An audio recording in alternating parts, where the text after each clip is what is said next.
பிரமிடுக்கும் Bermuda முக்கோணத்திற்கும் நடுவே அமைந்துள்ள zone of silence என்று அழைக்கப்படும் இந்த இடம் பல மர்மங்களையும் வினோதமான நிகழ்வுகளையும் தன்னகத்தே கொண்டுள்ளது. மெக்சிகோவின் சிகுவாகுவான் பாலைவனத்தில் அமைந்துள்ள ஜோன் ஆஃப் சைலன்ஸ் பிரமிடுக்கும் பெர்முடா முக்கோணத்திற்கு இடையே ஒரு குறிப்பிட்ட புவியியல் அமைப்பில் அமைந்துள்ளது. இந்த இடம் பூமியின் காந்தப்புலத்தில் ஏற்படும் அசாதாரண மாற்றங்களால் ஆனது என்று நம்பப்படுகிறது.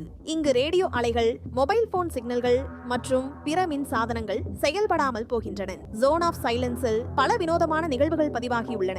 இங்கு கடிகாரங்கள் நின்று போகின்றன, காம்பஸ் திசைகாட்டிகள் தவறான திசையை காட்டுகின்றன மற்றும் வானிலிருந்து விண்கற்கள் அடிக்கடி விழுகின்றன.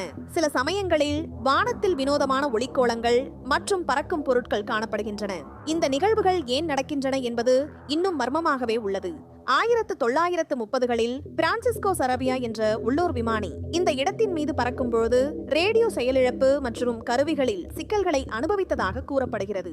1966ஆம் ஆண்டில் மெக்சிகன் எண்ணெய் நிறுவனமான பெமெக்ஸ் இந்த இடத்தில் சாத்தியக்கூறு ஆய்வு நடத்த ஒரு குழுவை அனுப்பியது. குழுவின் தலைவர் அகஸ்டோ ஹாரி டீலாபெனா ரேடியோ வரவேற்பில் பிரச்சனைகளை சந்தித்தார். இதன் காரணமாக அவர் இந்த இடத்திற்கு ஜோன் ஆஃப் சைலன்ஸ் என்று பெயரிட்டார். இங்கு பூமியின் காந்தப்புலம் அசாதாரணமான முறையில் மாறிக்கொண்டிருக்கிறது. இந்த மாற்றங்கள் பூமியின் உள்ளே இருக்கும் கனிமங்கள் மற்றும் பாறைகளால் ஏற்படுகின்றன என்று நம்பப்படுகிறது.